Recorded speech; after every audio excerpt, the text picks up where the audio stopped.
some beers here from Carnival Brewery for you. Thank you very much. Thanks. We're sat here outside the Cube Microplex in Bristol, and I thought it'd be interesting to hear a bit about the venue itself, because I know you guys volunteer here. So could you tell me what it's like working here, being involved with this kind of project, and shout out anything that you've seen here which you think is really worth checking out? Yeah, well, I've kind of on and off been a volunteer for like 10 years now. But yeah, I used to come here a lot as a kid. But yeah, it's really nice just because it's all completely volunteer run. So yeah, there's like no one gets paid, and I think it's very supportive. So it's like if you want to put something on, you basically can. So yeah, and we kind of wrote a lot. Well, we kind of wrote the whole EP here, to be honest. Yeah, because we all volunteer here, so we could rehearse here. So it feels really nice to celebrate it kind of here. I think the Improv's Greatest Hits All Dayer was particularly good. That was a really, really special one. And our friend Jack, who's Bingo Fury's been putting on, he's been like curating these nights, which we've sort of helped put on, which has been really good.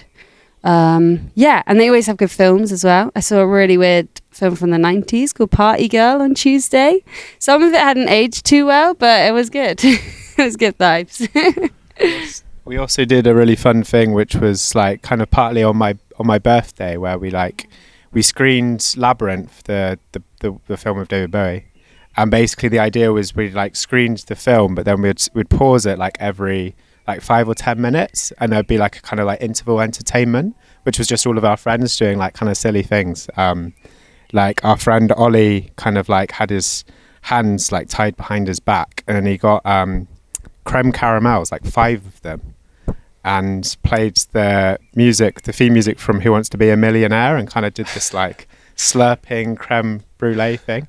It was great. It's like that's the kind of thing I feel like the Cube does that really well. Yeah, there's not many ideas that are turned away. Everyone's given a listing here, and you can figure some stuff out. 100%. Yeah, it's a good space to kind of like explore like weird sounds or films or anything really. Yeah. So did the 4 of you meet while working here as volunteers then, or how did the...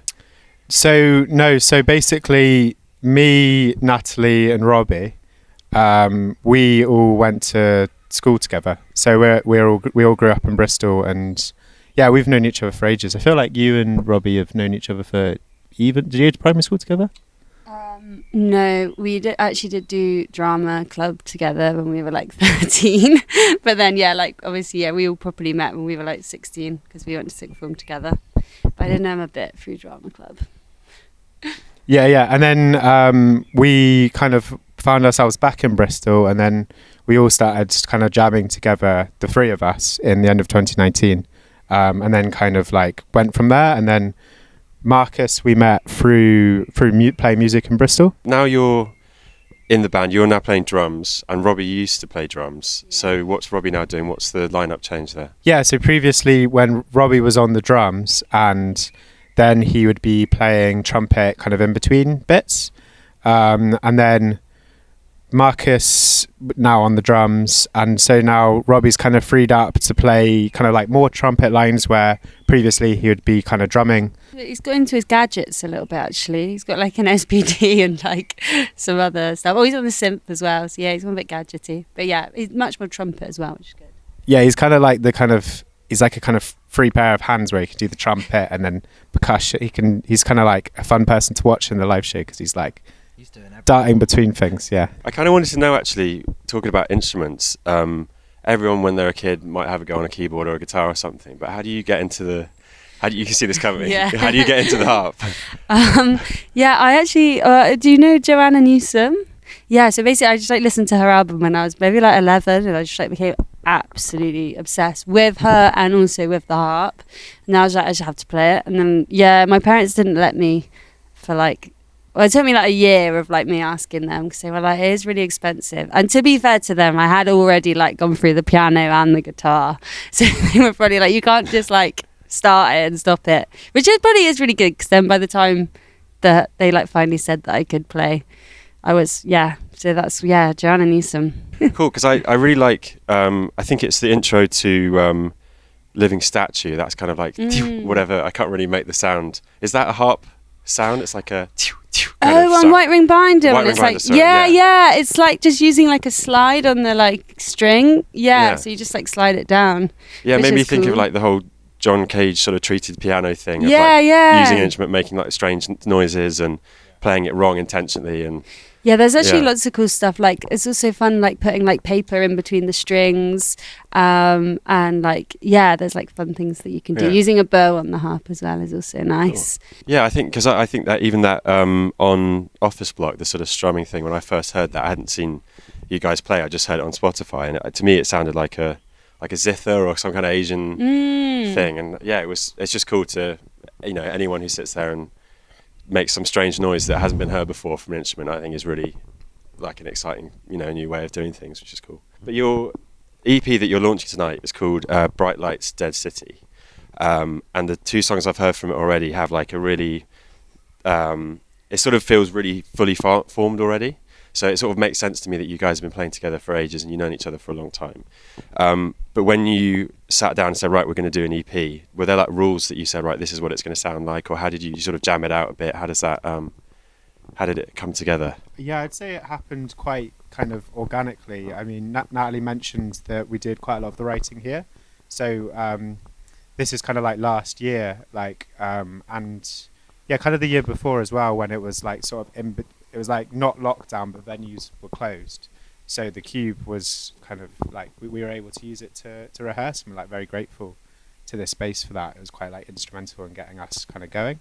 But I think the songs on the EP pretty much kind of came from those writing sessions, and I felt like when we went up to Glasgow and Greendale, where we recorded most of the songs with Chris McCrory, who's a fantastic producer, I don't think we really kind of realised it was going to be an EP.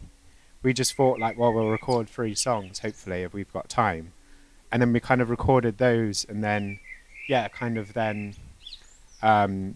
the other one, Platform 2, in Bristol with our friends Louis O'Hara and Jim Barr. And then we kind of like once we had the 3 tracks, we kind of realised that this was an EP. And then we kind of then wanted to sort of mimic what we do in a lot of the live shows, which was like kind of interweaving the songs with kind of like interlude moments and such. So it's not just like song 1, song 2, etc. So we kind of tried to capture that in the recordings. Yeah, I think we never planned for it to be an EP. I think it was sort of accidental. I think, we end up with 4 songs. We're like, oh yeah, it's going to be an EP now, I guess. But I think in a way it's a bit of a shame because we hadn't planned it to be like that. I think the next one we've already been thinking about how we want to do those like interludes and make it more of a whole piece. Because I do feel like the first one is quite separate in terms of songs. Although there is like a few bits. I feel like we managed to do it a tiny bit with the intros, but I know what you mean. Yeah. On the way over here, I was talking to my friends about EPs and just weirdly like the concept of one and why with streaming and everything now you could easily put out 3 hours of music if you wanted, or like 1 minute. It doesn't really matter. But it's interesting to hear that you it just sort of happened. You didn't sit down and like, right, this is what we do an EP.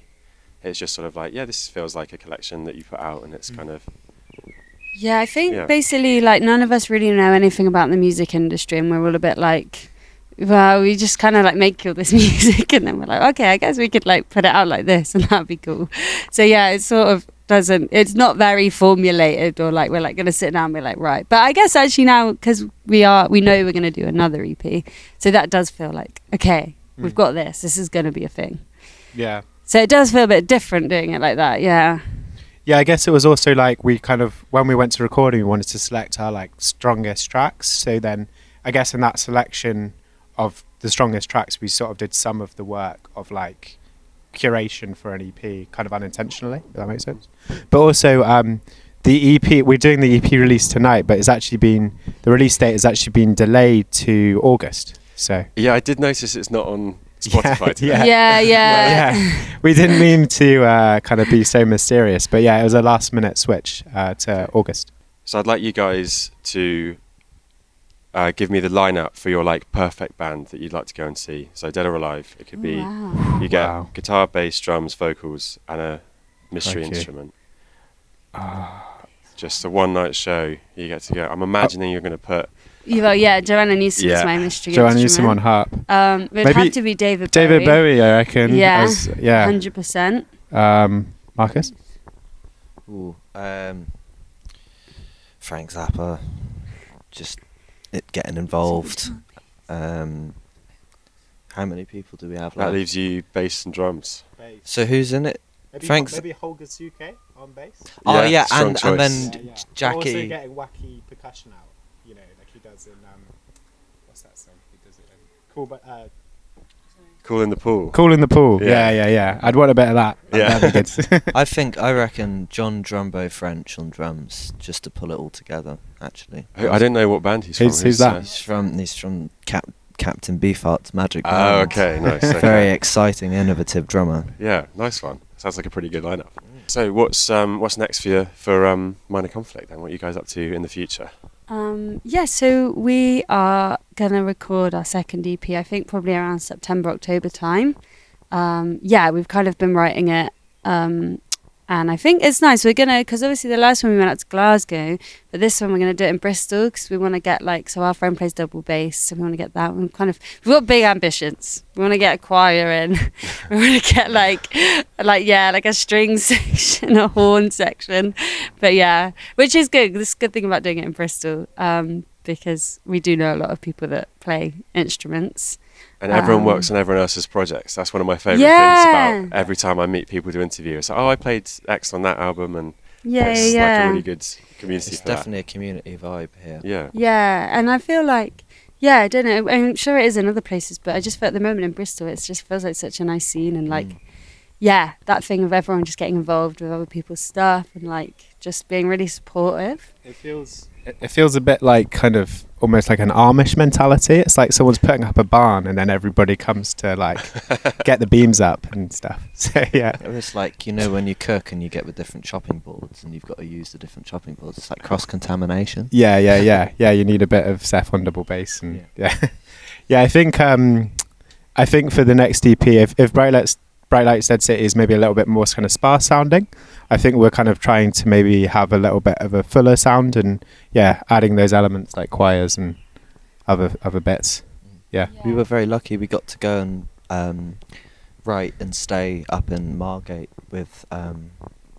in the studio for Pra, which is the label that we're releasing this EP with, and so we had a whole week of living in a house together and then going to a studio for sort of working hours each day to write. It was a really great experience, and for me especially, having not been in the project for so long, so we did manage to hone a sort of develop the sound slightly further. So yeah, I think it will be good. All right. Yeah. Thanks a lot for talking to me today, guys. I'm looking forward to the show. Yeah. Cheers. Thank you so much. Cheers.